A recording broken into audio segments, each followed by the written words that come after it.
प्रभु तेरी वाणी जीवन की रोटी, नैनों की ज्योति अंधेरा मिटाती।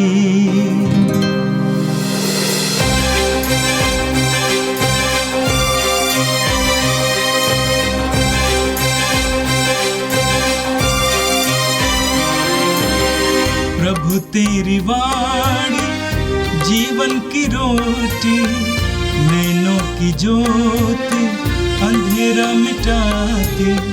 प्रभु तेरी वाणी जीवन की रोटी, नैनों की ज्योति अंधेरा मिटाती।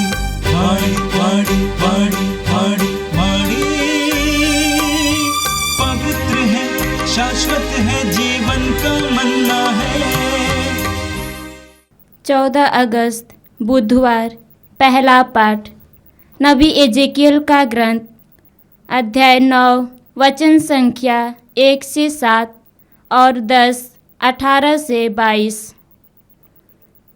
मैंने प्रभु को ऊंचे स्वर से यह कहते हुए सुना, जो नगर को दंड देने के लिए नियुक्त है, वे विनाश के शस्त्र हाथ में लिए निकट आ रहे हैं। इस पर उत्तर के ऊपरी फाटक से होकर 6 व्यक्ति आ गए। नगर का विनाश करने के लिए उनके हाथ में शस्त्र थे। उनमें से एक छाटली के कपड़े पहने था और उसके कमरबंद में लेखा सामग्री के थैली लटक रही थी। वे आकर पीतल की वेदी के पास खड़े हो गए। तब इस्राएल के ईश्वर की महिमा, जो केरूबों के ऊपर विराजमान था, ऊपर उठकर मंदिर की देहली पर आ गई। प्रभु के छाटली के कपड़े पहने मनुष्य से, जिसके कमरबंद से लेखा सामग्री की थैली लटक रही थी, कहा, नगर के आर पार जाओ, सारे यरूशलेम में घूमकर उन लोगों का पता लगाओ जो वहाँ हो रहे हैं विभस्त कमरों में कारण होते और विलाप करते हैं, और उनके मस्तक पर ताव अक्षर का चिन्ह अंकित करो। मैंने उसे दूसरों से यह कहते सुना, इसके पीछे पीछे चले और कभी निवासियों को दया किए बिना मारो, कोई बचने ना पाए। तुम बूढ़ों, नवयुवकों और नवयुवतियों को, दूधमुहे बच्चे और स्त्रियों को दया किया बिना, किंतु जिन पर ताव किए बिना मारो। किंतु जिन पर ताव अक्षर का चिन्ह अंकित थे, उन पर हाथ मत लगाओ। मंदिर से शुरू करो। उन्होंने पहले मंदिर के सामने के बूढ़ों को मार डाला। तब उसने उनसे कहा, मंदिर को अपवित्र करो और प्रांगण को लाशों से भर दो। इसके बाद नगर जाकर लोगों का वध करो। तब प्रभु की महिमा मंदिर की देहली से उठकर केरूबों पर उतरी। केरूब पंख फैलाकर मेरे देखते जमीन के ऊपर और पहले की उनके साथ चले गए। वे मंदिर के पूर्वी द्वार के पास उतरे और इस्राएल के ईश्वर की महिमा उनके ऊपर विराजमान रही। वे वही प्राणी थे जिन्हें मैंने कबार नदी के पास रहते समय इस्राएल के ईश्वर नीचे देखा था, और तब मैं समझा कि वे केरूब थे। प्रत्येक 4 मुख और प्रत्येक के 4 पंख थे, और उनके पंखों के नीचे मनुष्य के जैसा हाथ थे। उनके मुख की वही आकृति थी जिसे मैंने कबार के पास देखा था, और प्रत्येक अपने सामने सीधे आगे बढ़ता जा रहा था। यह प्रभु की वाणी है।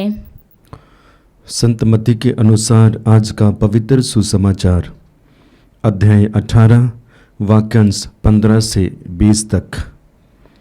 यदि वह तुम्हारी बात मान जाता है तो तुमने अपने भाई को बचा लिया।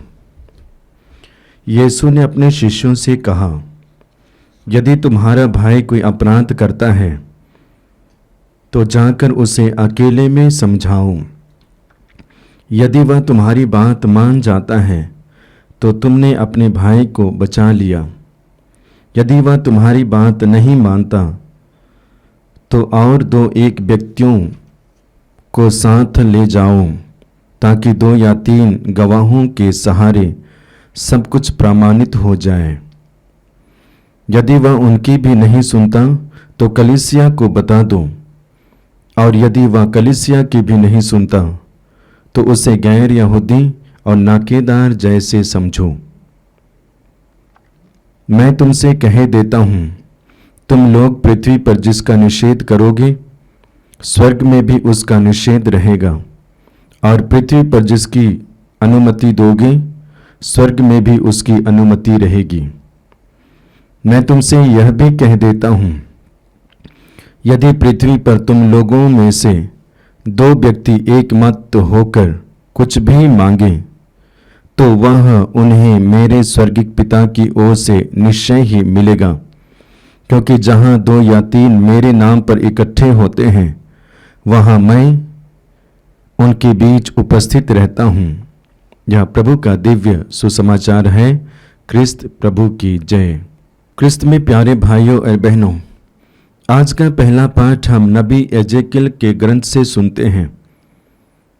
नबी एजेकियल के बारे में कहा जाता है वो ईसा मसीह के जन्म के पूर्व लगभग 593 ईस्वी से लेकर 571 ईस्वी के बीच में है। नबी एजेकियल याजक वंश से आते हैं। जब राजा नबूकदनेस्सर राजा बनते हैं, सत्ता में आते हैं, और सत्ता में आकर वो प्रभु की जनता अर्थात इजरायली जनता को बंदी बनाकर बाबुल निर्वासन के लिए ले जाते हैं। प्रभु की जनता के साथ में नबी एजेकियल भी लिए जाते हैं और वह निर्वासित बने रहते हैं। और उसी बीच में लगभग निर्वासन के 5वें वर्ष में परमेश्वर उसको नबी के रूप में चुनते हैं, नबी के रूप में और नबी के कार्य करने के लिए चुनते हैं। नबी एजेकियल उसे स्वीकार करते हैं और कार्य को निभाते हैं। वो प्रभु के जनता के साथ रहते हैं और उन्हीं के बीच में वचन की घोषणा करते हैं, और अपने उपदेश में मुख्य रूप से कई बातों को वर्णन करते हैं, जनता के बीच में पेश करते हैं। उनमें से पहला है, नबी एजेकियल अपने उपदेश में पहला कहते हैं, आने वाले 20 वर्षों तक वे निर्वासी जनता को प्रोत्साहन करते हैं, ढांढस बंधाते हैं। वो बार बार एहसास दिलाते हैं कि प्रभु साथ में है, प्रभु मदद करेंगे, और इस तरह से विश्वास में बने रहिए, ढांढस बंधाते हैं। दूसरा वचन के माध्यम से कार्य करते हैं, वो यह है कि निर्वासी जनता को पश्चाताप करने के लिए उपदेश देते हैं, चुनौती देते हैं, और साथ ही साथ यरूशलेम मंदिर विनाश के विषय में पूर्व सूचना देते हैं। इसी के साथ जो तीसरी बात जो वो करते हैं वह यह है कि मंदिर तोड़ा जाएगा और तोड़ने के बाद में पुनः यरूशलेम मंदिर का निर्माण किया जाएगा। और जो चौथी बातें अपने उद्देश्य में करते हैं वह यह है, जो विधान को भंग करते हैं वो दंड के योग्य हैं, लेकिन प्रभु परमेश्वर अपनी जनता को सुधरने के लिए अवसर देते हैं, उनके पापों को क्षमा करते हैं और उन्हें कभी नहीं त्यागते हैं। तो इन्हीं बातों को जनता के सामने में नबी एजेकियल पेश करते हैं। क्रिस्त में प्यारे भाइयों और बहनों, यदि आज के प्रथम पाठ में आप गौर किए होंगे, वहाँ पे भी मंदिर विनाश और दंड के बारे में वर्णन पाते हैं। वचन के शुरुआत भाग में ही देखते हैं, मैंने प्रभु को ऊंचे स्वर से यह कहते सुना, जो नगर को दंड देने के लिए नियुक्त है वे विनाश के वस्त्र हाथ लिए निकट आ रहे हैं। जो मंदिर को तोड़ने वाले, जो नगर को तोड़ने वाले, शहर को तोड़ने वाले वो आ रहे हैं, लेकिन उनके साथ में विनाश भी है। तोड़ने के लिए आ रहे हैं, विनाश करने के लिए आ रहे हैं, लेकिन उन्हीं के साथ और उनके जीवन में विनाश प्रवेश करने वाली है। इसलिए क्योंकि प्रभु उनकी रक्षा करते हैं, क्योंकि प्रभु अपनी महिमा के द्वारा उन्हें सुरक्षित करते हैं। इसी तरह पाठ के आगे बढ़ेंगे तो बताया जा रहा है कि विनाश करने वाले द्वार के पास आके खड़े जरूर हैं, योजना बना रहे हैं जरूर मारने के लिए, हत्या करने के लिए, लेकिन परमेश्वर की वाणी भी है उन्हें बचाने के लिए, विशेष करके अपनी जनता जिनके माथे में मेमने के रक्त है। पुराने व्यवस्थान में हम देखते हैं जिनके द्वारे पे मेमने के रक्त चौखटों पे है वे बचाए जाएंगे। उसी का वर्णन यहाँ पे भी पाते हैं चिन्ह और निशान के बारे में। तो एक तरह से प्रभु अपनी जनता को बचाते हैं, सुरक्षित रखते हैं, और यानी कि घातक लोगों और विरोधियों से प्रभु रक्षा करते हैं।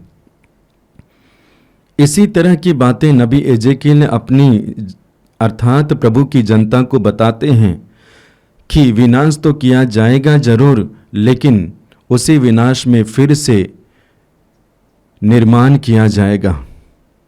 तो क्रिस्त में प्यारे भाइयों और बहनों, आज के प्रथम पाठ के माध्यम से हमारे लिए संदेश यही है कि जो मंदिर तोड़े गए हैं, जो नगर तोड़ा जा रहा है, उसका निर्माण पुनः किया जाएगा, और वो प्रभु के द्वारा। पाठ के माध्यम से संकेत हमारे लिए विशेष करके बाह्य मंदिरों की तरफ है और प्रभु की जनता की तरफ है, लेकिन इसे को हम अपने आध्यात्मिक जीवन के साथ में जोड़ सकते हैं। पौलुस बताते हैं कि ये हमारा जीवन, ये हमारा शरीर, ये प्रभु का मंदिर है जिसमें ईश्वर निवास करते हैं, और इसी मंदिर को यानी कि शुद्ध रखना, पवित्र रखना और मंदिर को सुरक्षित रखना ये हमारा काम है। और यदि इसी मंदिर में वही विनाशकारी तत्व प्रवेश कर देंगी या तो करती हैं, तो जिम्मेदार हम ठहरते हैं। लेकिन प्रभु हमारे लिए अवसर देते हैं, मौका देते हैं, और एक तरह से मंदिर को, जीवन को, आध्यात्मिक जीवन को सुरक्षित रखने के लिए वरदान भी देते हैं।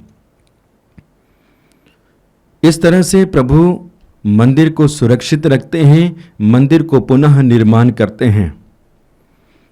आज प्रथम पाठ के द्वारा संदेश के रूप में हम ले सकते हैं हमारे व्यक्तिगत जीवन में और आध्यात्मिक जीवन में निर्माण कहाँ कहाँ आवश्यकता है।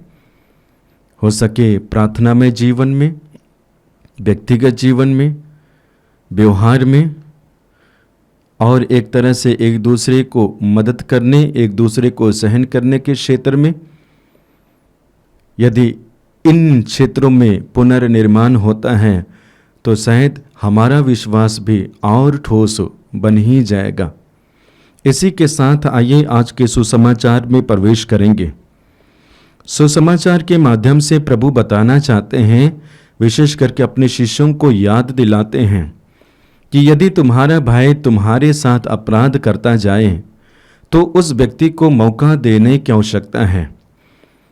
और इसलिए यीशु बताना चाहते हैं उनको अकेले में ले लो और समझाने के लिए कोशिश करो। यदि वह तुम्हारी बात सुनते हैं, सुनने के बाद में समझ जाते हैं, तो आपने उनके जीवन को बचा लिया है। यदि आपकी बातों को सुनते नहीं हैं तो और दो व्यक्तियों को इकट्ठा करो और उनके बीच में साक्ष्य के रूप में उसको सुधारने के लिए कोशिश करो। यदि सुनते हैं तो ठीक है, यदि नहीं सुनते हैं तो फिर से कलीसिया के पास ले जाओ, और कलीसिया के पास ले जाने के बाद कलीसिया की बातों को भी नहीं मानते हैं, नहीं सुनते हैं, तो ये ठान लेना, ये समझ लेना कि वह गैर यहूदी है। तो प्रभु इस तरह की बातें करते हैं, उदाहरण पेश करते हैं। इसका मतलब उनकी दृष्टि में हर एक व्यक्ति महत्वपूर्ण है। और हर एक व्यक्ति को बढ़ने के लिए, वापस लौटने के लिए प्रभु अवसर देते हैं, सुधारने के लिए अवसर देते हैं।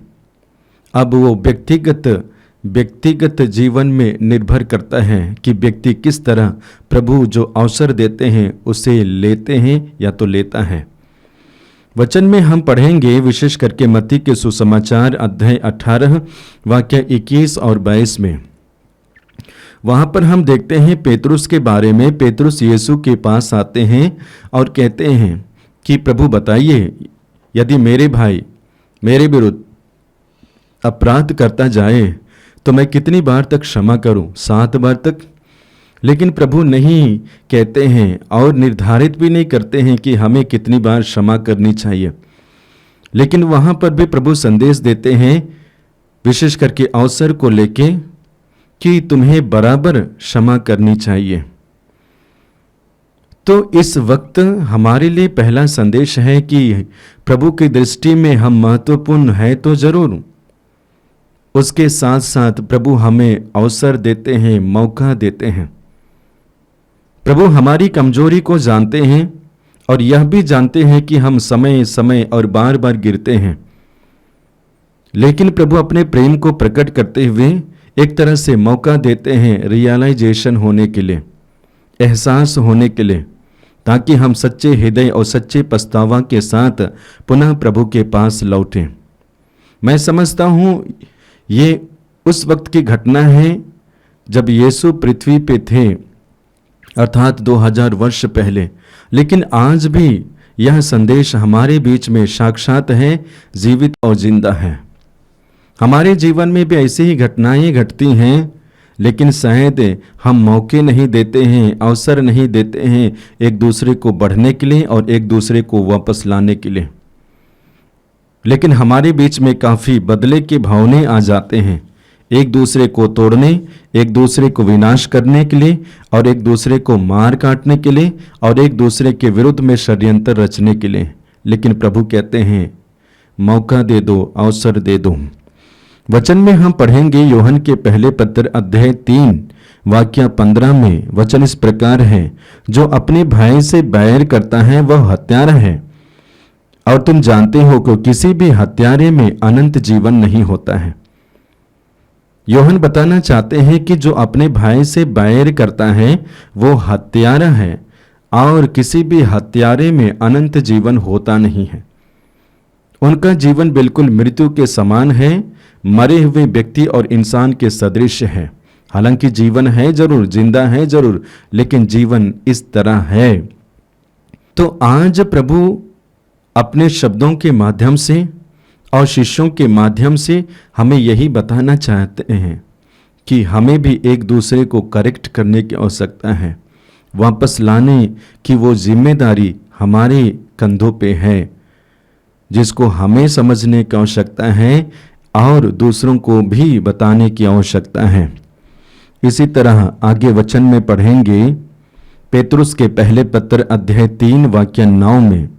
वचन इस प्रकार है, आप बुराई के बदले बुराई ना करें और गाली के बदले गाली नहीं दें, बल्कि आशीर्वाद दें। बुराई के बदले बुराई नहीं, गाली के बदले गाली नहीं, बल्कि आशीर्वाद मांगे, प्रार्थना करें। ये हमारा कर्तव्य है और हमारे लिए एक बुलाहट है। आप प्रभु के शब्दों को मनन करेंगे तो संदेश यही है। जब प्रभु यीशु मसीह अपने शिष्यों को बताते हैं कि तुम्हें बार बार अवसर देने की आवश्यकता है, तो एक तरह से प्रभु बताना चाहते हैं तुम्हें क्रोध करने की आवश्यकता नहीं है, बल्कि उनके लिए प्रार्थना करो, आशीर्वाद मांगो और साथ ही साथ अच्छे व्यवहार के साथ में डीलिंग करो। लेकिन हमारे साथ में होता क्या है, बिल्कुल विपरीत परिस्थिति में आते हैं, आवेश में आते हैं, और उसी आवेश में हम और हमारी दिशा बदल जाती है। तो प्रभु हमें बताते हैं जिस तरह वो पवित्र है, जिस तरह वो एक दूसरे के लिए जीते हैं, जिस तरह पापियों को वो वापस ले आते हैं, जिस तरह यानी कि भटके हुए लोगों को ढूंढ निकालते हैं, उसी तरह प्रभु हमें भी करने के लिए कहते हैं। इसलिए वचन में पढ़ते हैं, वचन इस प्रकार है, जो खो गया था मानव पुत्र उसी को ढूंढने और बचाने आया है। अब यही जिम्मेदारी हमारे ऊपर में है और इसी जिम्मेदारी को निभाने के लिए हम बुलाए गए हैं। प्रवक्ता ग्रंथ अध्याय 28 वाक्य 1 से आगे पढ़ेंगे। वचन इस प्रकार है, ईश्वर बदला लेने वालों को दंड देगा और उसके पापों का पूरा पूरा लेखा रखेगा। जो बदला लेते हैं और जो रिएक्ट करते हैं, अच्छे व्यवहार नहीं करते हैं, वचन बताता है कि प्रभु उनके कार्य और व्यवहार के ऊपर में पूरा पूरा लेखा रखेगा। तो हालांकि हमें माफ करने के लिए और साथ ही साथ उस व्यक्ति को जो अपराध करते जाता है उसे अवसर देने के लिए हमारे लिए काफ़ी दर्दनाक परिस्थिति है। पीड़ा से गुजरते हैं, मानसिक अवस्था से गुजरते हैं, लेकिन भी प्रभु कहते हैं कि उसे अवसर मिलना चाहिए। मैं समझता हूँ परमेश्वर की दृष्टि से देखा जाए तो हर एक व्यक्ति को बढ़ने के लिए अवसर देते हैं। इसलिए वचन में पढ़ते हैं, परमेश्वर दोनों पर सूर्य उगाते हैं, यानी कि धर्मियों के ऊपर और पापियों के ऊपर। प्रभु दोनों के ऊपर में बारिश बरसाते हैं, धर्मियों के ऊपर और पापियों के ऊपर में। तो इस तरह से प्रभु अवसर देते हैं, मौका देते हैं। तो क्रिस्त में प्यारे भाइयों और बहनों, याद रखना, प्रभु हमारे साथ में वही व्यवहार करते हैं जो हम दूसरों से पाना चाहते हैं। तो हमें भी दूसरों के साथ में वही करना चाहिए जो हम दूसरों से पाना चाहते हैं। आइए प्रभु से प्रार्थना करते हैं कि प्रभु के स्वभाव में बढ़ने के लिए और उनके गुणों में बढ़ने के लिए प्रभु विशेष रूप से हमें आशीर्वाद दें, ताकि हम भी एक दूसरे के साथ रहते हैं, एक दूसरे के बीच में रहते हैं, प्रभु का साक्ष्य दे सकें, ताकि वे भी प्रभु के प्रेम को जो अथाह है, अमर है, उस प्रेम को अनुभव कर सके। पिता और पुत्र और पवित्र आत्मा के नाम पर आमीन। प्रभु तेरी वाणी जीवन की रोटी, नैनों की ज्योति अंधेरा मिटाती। वाणी वाणी वाणी वाणी वाणी पवित्र है, शाश्वत है जीवन का मन